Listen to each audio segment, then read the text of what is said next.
Right, good afternoon, everyone. We're now finishing our 8th week in lockdown. Can you believe it? 8 long weeks. I'd like to warmly welcome Sue Holland and Val Davis. Thank you both very much for joining me this afternoon. So look, as the days, the weeks, the months sort of fly by, or maybe even crawl by, we've got to be even more mindful of our sort of mental state of mind, and just make sure that we keep sane and keep safe. And with that in mind, both Sue and Val have agreed to talk to us today about an intriguing topic, the power of creative practices to cultivate well-being. It sounds like something which we should all be doing, and I've got no idea what it's about, really. And we're about to find out. What I'd like to do first of all, if that's okay with both of you, is just if you could tell us a little bit about yourselves, and maybe the one sort of almost sort of silver lining, the one benefit of lockdown so far. So maybe Sue, over to you first of all. Okay. Sue Holland. I am a business coach and consultant. Used to work in corporate life, but gave that up a little while ago. So I have a consultancy practice. I recently set up with my husband a social enterprise called Creative Beings, which is concerned with cultivating creative practices for well-being, partly because of what I was seeing in the corporate world. So I was interested in that. And I also do bits of work with a couple of charities as well. And Val and I overlap and have become really good friends through the latter two of those, the creative practices, and also working in charities, particularly dementia charities, but others as well. So that's me.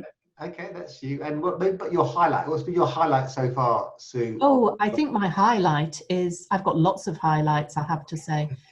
Notwithstanding, I understand the difficulty that a lot of people are living in, but living in Devon with a lovely garden, it's been growing things and watching them all come up. So that's been my highlight over the last 6 to 8 weeks. Okay, that's great. Thank you very much, Sue. Val, over to you. And well, I don't know really where to start. My first job was dental nurse. Then I did massage therapy. Then I worked in a garden centre and nursery. And then I did a degree and found out that I was dyslexic, which was a joyful moment, because up until then I thought I was stupid and should try harder. And the relief was that I could put it right. I could do something about it. And my life changed from then on. I'd always done things, as you can tell, from my hands. So I was also, I worked in a laboratory making appliances. So I'd always been visual and hand using for my working life. So after I had my degree, I sort of went out into the big wide world and started doing a bit of teaching and then creating my own artwork. And that's where I met Sue. And she got me into working with a dementia group, and that's been wonderful for 6 years. So I do the sort of arty bit, or had done the arty bit, with people with dementia. So where are we? My one highlight, yes. Well, apart from the bird song, the fact that you can actually hear it now, and the lovely clean air, which really was just wonderful, was really wonderful, I made a leap forward into the 21st century. Tell us about it. I got WhatsApp on my phone for the first time. Yay. And I'd been fighting it for years. Yeah. Then I found myself Zooming. So that gave me the world. I know. And apart from YouTube, which is the other wonder, yes. It's just been glorious to have that other community out there that I would not have.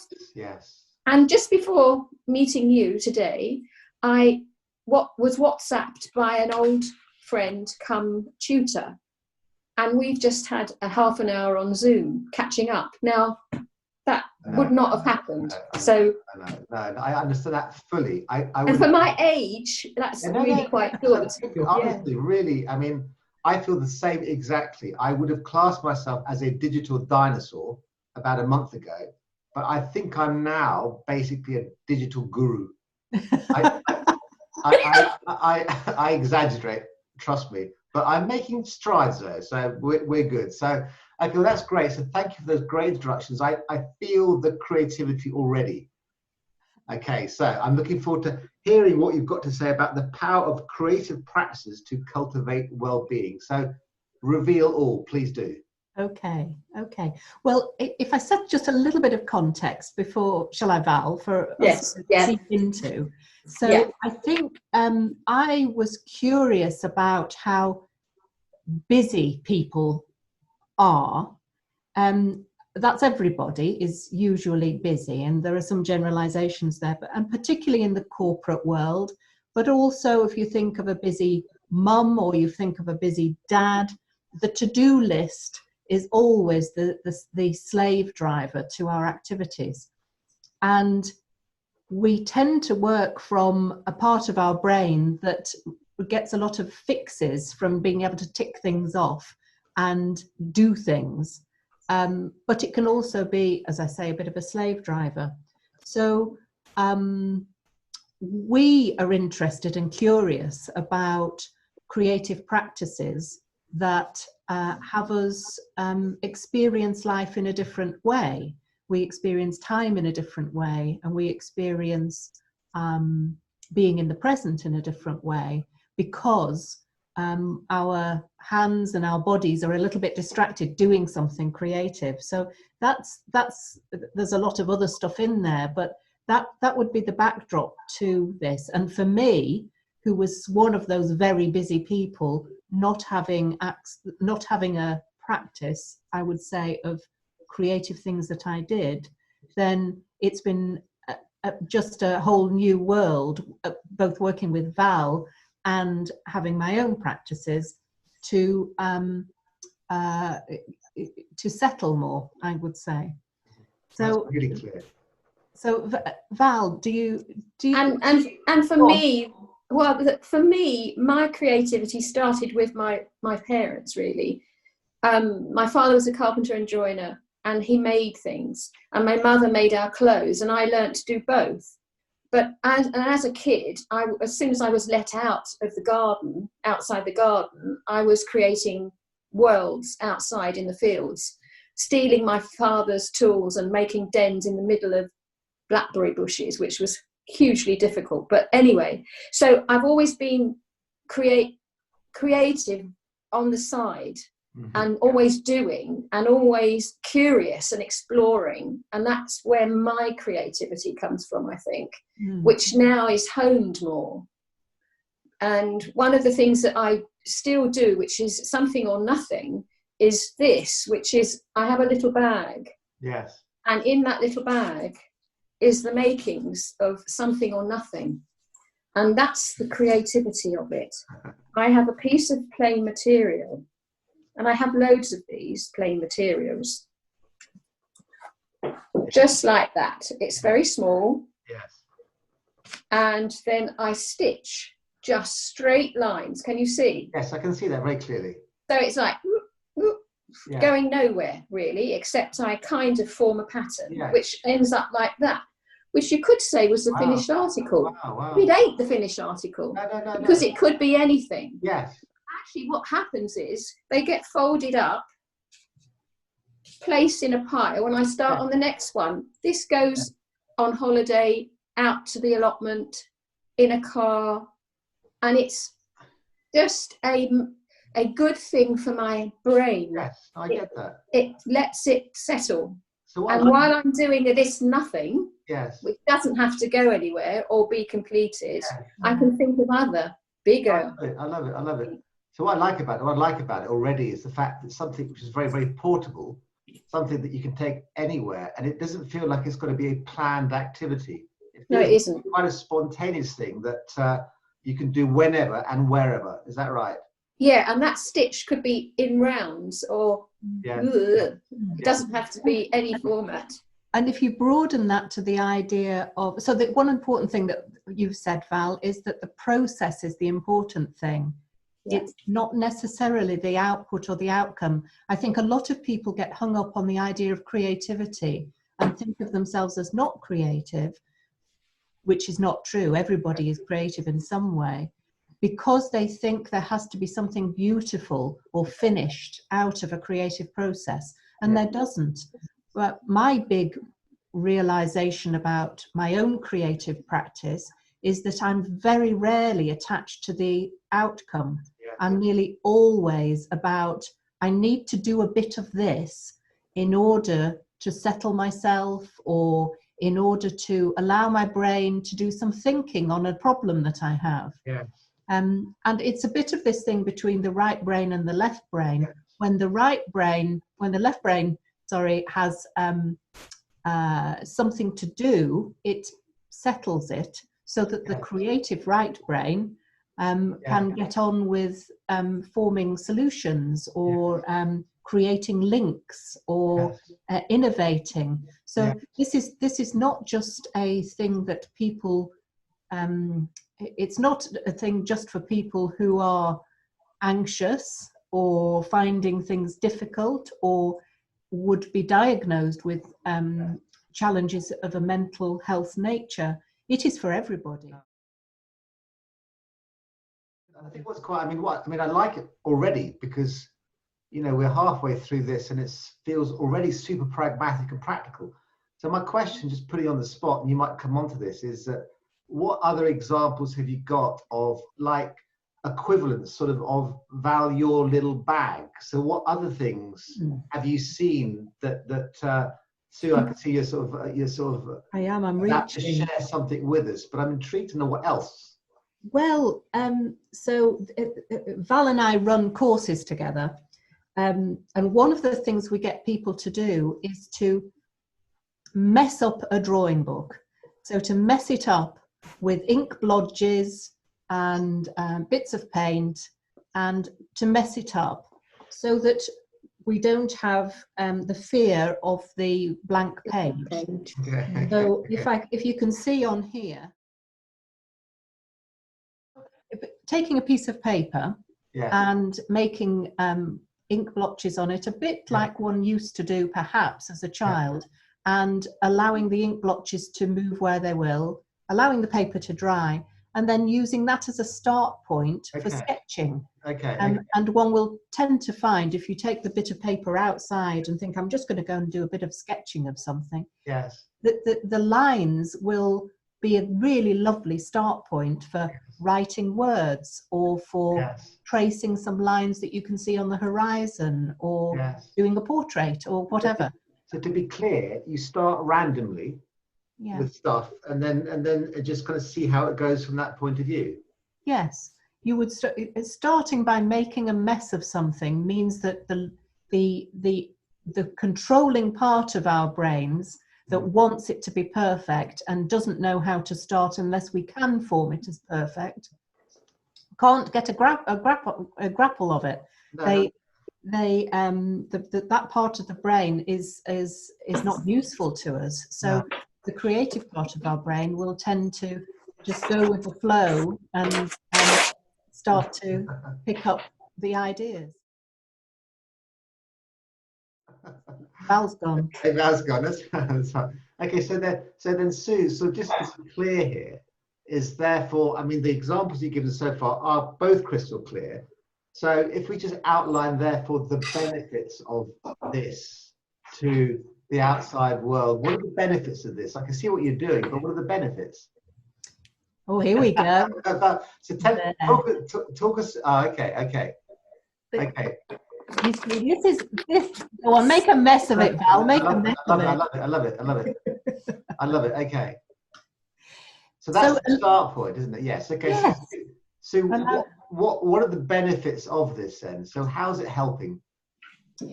How it's helping is it is allowing some of the characteristics of when one is in a creative space is that one settles, one loses track of time. It can be a lovely community-based thing. So I run a craft group, or run it. I host a craft group online, where people will check in the mornings about the project or the thing that they're going to play with during that day. Yes. We use the language of play and experimentation. Yes. And then people go off and do their own thing, and then we'll check in later on in the day. I mean, clearly when we are not in a COVID situation, then we meet and we craft together. Yes. And there's a lovely community and community feel about doing it. So it's good from that point of view. It also has the effect of you have to be in the present to be doing something like that. You can't not be in the present, and being in the present and attending to what is happening in the here and now is a healthy thing to do. It's a mindful thing to do. What I like about it is you're not only in the present, and I get that completely, but you're in the present with something quite creative and generative. So it's a kind of a win-win on both those counts there. You're not simply in the present by doing something boring, you're doing something creative. Yes. So, I mean, Val, how do you, we talked a little bit about the place you might look. If you're somebody that thinks of yourself as not creative, then where do you look to find your creativity? And we had a bit of a conversation about this, didn't we, Val? So we talked about it can often be something that you did as a child, or that you loved as a child, or that you let go when you started work, or when you went off to university, or whatever you did. So that can be a useful place to start, can't it? It can. I mean, I used to make a den underneath the dining table. I used to make a world underneath there. We had a wooden box which became a car. It became an aeroplane. It became it was using what was around. And my dad made a bike for me. He found bits in the hedge, so he found a wheel one place and got a wheel from somebody else, and then the frame was from, and he created. It taught me to use whatever I have around me. I don't need to go out and buy necessarily. This is a thing. So some of the other things that I know that are my creative practices, one is that doesn't involve me going off and buying new stuff, which is not the point here. I love walking, and I know Val and I, that's another thing Val and I share, we both love walking. So I had as a practice for a whole year once, I bought they had the OS map of where I live. Yes. And I decided that I would walk every footpath on that map. Yes. And I would highlight it, and I would put next to the path who I'd walked it with and the date. And it became, it was a process for me. I loved doing it, but I ended up with a lovely map with bits of stuff highlighted all over it. So it was a deeply satisfying thing to do. Yes, no, I think, it's, this has been a lovely little creative 15, 20 minutes. And I love the movement. I love how we're playing in the moment right now. That's been the real joy of this. And I want to summarize just a few things that I've heard, okay? Because I think there's been great little sound bites. And I think the first thing that that we talked about is it's Val, you talked about you enjoy the making, and it's about being creative on the side. It's a lovely expression, but actually what you've been saying is that you're not really creative on the side, you're now creative in the main, which is a really good thing. I love the expression also, makings of something or nothing is a great phrase.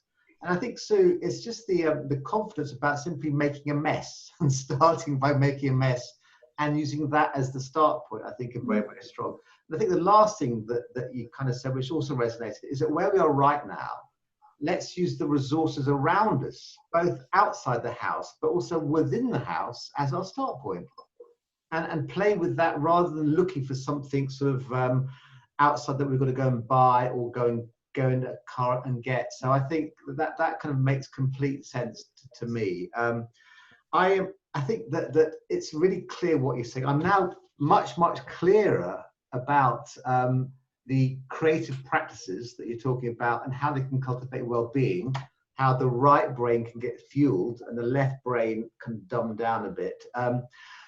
What I'd like us to do, maybe just to sort of to finish off the session, if I may, is just to ask you both to identify kind of what you think will be the one silver lining from lockdown. I mean, either linked to creative practices or not, that you would like COVID-19 to leave us with. So maybe start with you, Val. What's your one silver lining, do you think?